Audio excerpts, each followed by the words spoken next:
Dears, എല്ലാവർക്കും ദിജോസ് വേൾഡിൻ്റെ പുതിയൊരു വീഡിയോയിലേക്ക് സ്വാഗതം. ഇന്നത്തെ വീഡിയോയിൽ സംസാരിക്കുന്നത് ഇംപ്ലാന്റേഷൻ നടക്കുന്ന സമയങ്ങളിൽ നമ്മൾ ഒട്ടും തന്നെ ഉപയോഗിക്കാനായിട്ട് പാടില്ലാത്ത ഇന്ത്യൻ ഫുഡ്സിനെ പറ്റിയിട്ടാണ്. നമ്മൾ ഒരുപാട് പുറത്തു നിന്നുള്ള ഫുഡ്സിനെ ഉപയോഗിക്കുന്ന, അതായത് ബർഗർ, പിസ്സ, ഡോണറ്റ് അല്ലെങ്കിൽ ഷവർമ അങ്ങനെയുള്ള കാര്യങ്ങളൊക്കെ ഉപയോഗിക്കുന്നതിനെ പറ്റിയിട്ട് പറഞ്ഞിട്ടുണ്ട്. അപ്പോൾ ഇന്ത്യൻ ഫുഡ്സ് എന്തൊക്കെയാണ് നമ്മൾ ഡെയിലി ഉപയോഗിക്കുന്നത്, നമ്മൾ വീട്ടിൽ പ്രിപ്പയർ ചെയ്യുന്നതാണെങ്കിൽ നമ്മൾ ശ്രദ്ധിക്കാതെ ഉപയോഗിക്കുന്ന പല വസ്തുക്കളും, പല ഭക്ഷണ പദാർത്ഥങ്ങളും നിങ്ങൾക്ക് ഇംപ്ലാന്റേഷൻ ഫെയിൽ ആകാനായിട്ട് കാരണമാവുന്നുണ്ട്. അപ്പോൾ എന്തൊക്കെയാണെന്ന് നമുക്ക് നോക്കാം. ഈ ഒരു അവയർനെസ് നിങ്ങൾ ഇംപ്ലാന്റേഷൻ കഴിഞ്ഞിട്ടുള്ള സമയങ്ങളിൽ ഇംപ്ലാന്റേഷൻ നടക്കുന്ന സമയങ്ങളിൽ പ്രാവർത്തികമാക്കാനായിട്ട് ശ്രദ്ധിക്കുക കേട്ടോ. അപ്പോൾ നമുക്ക് വീഡിയോ സ്റ്റാർട്ട് ചെയ്യാം. ഇംപ്ലാന്റേഷൻ എന്ന് പറയുന്നത് നമ്മളുടെ ശരീരത്തിൽ അണ്ടവും ബീജവും തമ്മിൽ ജോയിൻ ആയിട്ടുണ്ടെങ്കിൽ അത് ഫെർട്ടിലൈസേഷൻ നടന്ന്, സെൽ ഡിവിഷൻ നടന്ന്, ഫലോപ്പിയൻ ട്യൂബ് വഴി ട്രാവൽ ചെയ്തിട്ട് നമ്മുടെ എൻഡോമെട്രിയൽ ലൈനിങ്ങിൽ വന്ന് അറ്റാച്ച് ആകുന്നതാണ് ഇംപ്ലാന്റേഷൻ എന്ന് പറയുന്നത്. നോർമലി നമ്മളുടെ ശരീരത്തിൽ ഓവുലേഷൻ കഴിഞ്ഞിട്ട് 6 മുതൽ 12 ദിവസത്തിനകത്തായിരിക്കും ഇംപ്ലാന്റേഷൻ സംഭവിക്കുന്നത്. ഇംപ്ലാന്റേഷൻ നമ്മൾ ഒന്നും ചെയ്ത് കൊടുക്കാതെ തന്നെ നാച്ചുറലി നടക്കുന്ന ഒരു പ്രവർത്തനമാണ്. അതായത് അണ്ടവും ബീജവും ക്വാളിറ്റി ഉണ്ടെങ്കിൽ അത് നാച്ചുറലായിട്ട് തന്നെ പലർക്കും പ്രഗ്നൻസി ആവുക തന്നെ ചെയ്യും. നമ്മൾ അഡീഷണൽ ഒരു സപ്പോർട്ട് കൊടുക്കേണ്ട ആവശ്യമില്ല. എന്നാൽ നേരെ മറിച്ച് ഒരുപാട് നാളുകളായിട്ട് ഫെർട്ടിലിറ്റി ട്രീറ്റ്മെന്റുകൾ എടുക്കുന്നവരും, ഇനി ട്രീറ്റ്മെന്റ് എടുക്കാതെ തന്നെ ഒരുപാട് നാളുകളായിട്ട് പ്രഗ്നൻസി ട്രൈ ചെയ്യുന്നവരും കുറച്ച് കാര്യങ്ങളൊന്ന് അഡീഷണൽ ആയിട്ട് ശ്രദ്ധിക്കുന്നത് നമ്മുടെ ശരീരത്തിന് ഇംപ്ലാന്റേഷൻ നടക്കാൻ വേണ്ടിയിട്ട് ഒരു സപ്പോർട്ട് കൊടുക്കുന്നതിന് വേണ്ടിയിട്ട് സഹായിക്കുന്നു. ഒരുപാട് നാളുകളായിട്ട് പ്രഗ്നൻസി ലേറ്റ് ആയി പോകുന്നുണ്ടെങ്കിൽ അതിനർത്ഥം എന്തെങ്കിലും ഒരു ഇംബാലൻസസോ, ഹോർമോണൽ ഇംബാലൻസസോ അല്ലെങ്കിൽ മറ്റുള്ള തരത്തിലുള്ള എന്തെങ്കിലും ഒരു പ്രശ്നമോ നമ്മളുടെ ശരീരത്തിൽ ഉണ്ടെന്ന് തന്നെയാണ്. അപ്പോൾ അതിനെ ഒന്ന് സപ്പോർട്ട് ചെയ്യാൻ വേണ്ടിയിട്ട്, ആ ഒരു പ്രശ്നത്തെ ഒന്ന് ക്യൂർ ചെയ്തിട്ട് ശരീരത്തിനൊന്ന് സപ്പോർട്ട് ചെയ്യാൻ വേണ്ടിയിട്ട് ഈ കാര്യങ്ങൾ നിങ്ങളെ സഹായിക്കും കേട്ടോ. അപ്പോൾ നമുക്ക് വീഡിയോ സ്റ്റാർട്ട് ചെയ്യാം. ഏറ്റവും ആദ്യം തന്നെ നിങ്ങൾ ശ്രദ്ധിക്കേണ്ട കാര്യങ്ങൾ, ഇംപ്ലാന്റേഷൻ നടക്കുന്ന സമയങ്ങളിൽ ഒരുപാട് വലിയ മത്സ്യങ്ങൾ കഴിക്കാതിരിക്കാനായിട്ട് ശ്രദ്ധിക്കുക. ഒരുപാട് വലിയ മത്സ്യങ്ങളിലും അതുപോലെ സീ ഫുഡ്സ്, നമ്മുടെ കടലിൽ ഉണ്ടാകുന്ന മത്സ്യങ്ങളിലും ഒക്കെ കൂടുതലായിട്ട് മെർക്കുറി കണ്ടന്റ് അടങ്ങിയിട്ടുണ്ട്.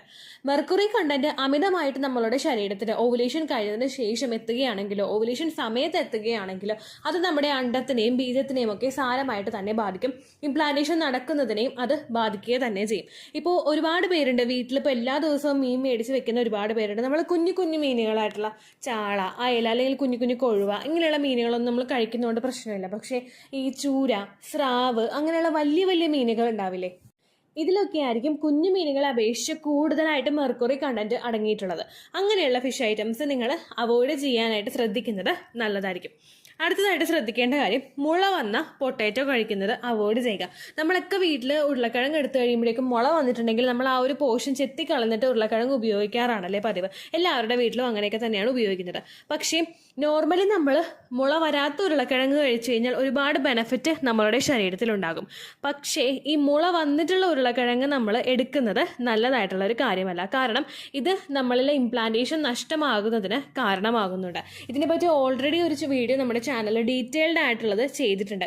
നമ്മളിപ്പോൾ ഈ ഒരു കാര്യം കൂടുതലായിട്ട് ഉപയോഗിച്ച് കഴിയുമ്പോഴേക്കും മുള വന്നു കഴിഞ്ഞ് കഴിഞ്ഞാൽ ഈ ഉരുളക്കിഴങ്ങിൻ്റെ ആ ഒരു കണ്ടന്റ് ശരീരത്തിലോട്ട് കൂടുതലായിട്ട് എത്തുമ്പോഴേക്കും ഇത് നിങ്ങളുടെ എൻഡോമെട്രിയൽ ലൈനിങ് ഷെഡ് ആകുന്നതിന് വേണ്ടിയിട്ട് കാരണമാവുന്നു. എൻഡോമെട്രിയൽ ലൈനിങ്ങിൽ പറ്റി പിടിച്ചിട്ടാണ് കുഞ്ഞ് വളരുന്നത്. ആ ഒരു ലൈനിങ് ഷെഡായി പോവുകയാണെങ്കിൽ അണ്ടത്തിനോ ബീജത്തിനോ എത്രയധികം ക്വാളിറ്റി ഉണ്ടെന്ന് പറഞ്ഞാലും കാര്യം ഉണ്ടാവില്ല. കാരണം ആ ഒരു കപ്പാസിറ്റി എൻഡോമെട്രിയൽ ലൈനിങ്ങിന് ഉണ്ടാവില്ല. അങ്ങനെ അത് ഷെഡായി പോകും. നിങ്ങൾക്ക് കെമിക്കൽ പ്രഗ്നൻസിയോ അല്ലെങ്കിൽ ഏർലി സ്റ്റേജിൽ തന്നെ മിസ്കാരേജോ ഒക്കെ സംഭവിക്കുന്നതിന് അത് കാരണമാകും കേട്ടോ. അപ്പോൾ മുള വന്നിട്ടുള്ള ഉരുളക്കിഴങ്ങ് നിങ്ങൾ ഉപയോഗിക്കാതിരിക്കാൻ പ്രത്യേകം ശ്രദ്ധിക്കുക. അടുത്തതായിട്ട് നിങ്ങൾ ശ്രദ്ധിക്കേണ്ട കാര്യമാണ് മുരിങ്ങാക്കോല് നിങ്ങൾ കേട്ടിട്ടുണ്ടാകും. ഒരുപാട് പേര് പറയുന്നൊരു കാര്യമാണ് മുരിങ്ങാക്കോല് കഴിക്കരുത്, അതുപോലെ തന്നെ ഈ ഉരുളക്കിഴങ്ങ് മുള വന്നതൊന്നും കഴിക്കരുത് എന്നൊക്കെ പലരും നമ്മുടെ പൂർവികരും അല്ലെങ്കിൽ നമ്മുടെ മൂത്ത ആളുകളൊക്കെ നമുക്ക് പറഞ്ഞു തരാറുണ്ട്. ഈ മുരിങ്ങക്കോല് നമ്മൾ കൂടുതലായിട്ട് കഴിച്ചു കഴിഞ്ഞാൽ ഇത് നിങ്ങളുടെ യൂട്രസിന്റെ മസിൽസിനൊന്ന് സ്മൂത്ത് ആക്കുന്നതിന് വേണ്ടിയിട്ട് കാരണമാകുന്നു. ഇങ്ങനെ വന്ന് സ്മൂത്തായി പോയി കഴിഞ്ഞ് കഴിഞ്ഞാൽ നമുക്ക് പെട്ടെന്ന് തന്നെ മിസ്കാരേജ് ഉണ്ടാകുന്നതിനുള്ളൊരു സിറ്റുവേഷൻ ഉണ്ടാകുന്നതിനും അത് കാരണമാകുന്നു.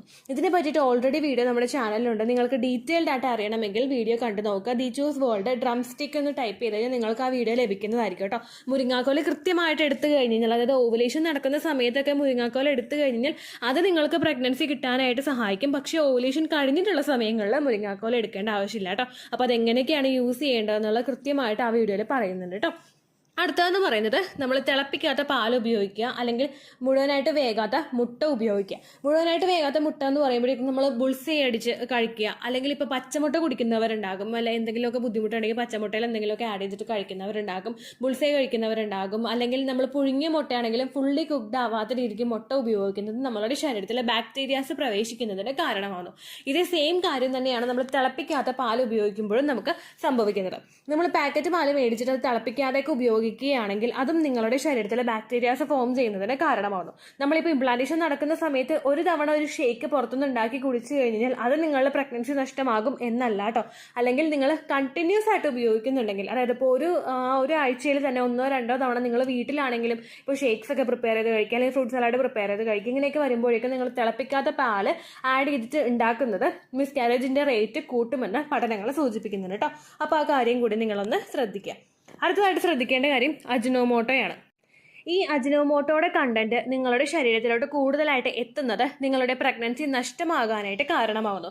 സാധാരണയായിട്ട് ഫ്ലേവർ ഒന്ന് എൻഹാൻസ് ചെയ്യാൻ വേണ്ടിയിട്ടാണ് അജിനോമോട്ടോ ആഡ് ചെയ്യുന്നത്. ഒരുമിക്ക എല്ലാ ഹോട്ടൽ ഫുഡ്സിലും അജിനോമോട്ടോയുടെ കണ്ടന്റ് അടങ്ങിയിട്ടുണ്ട്.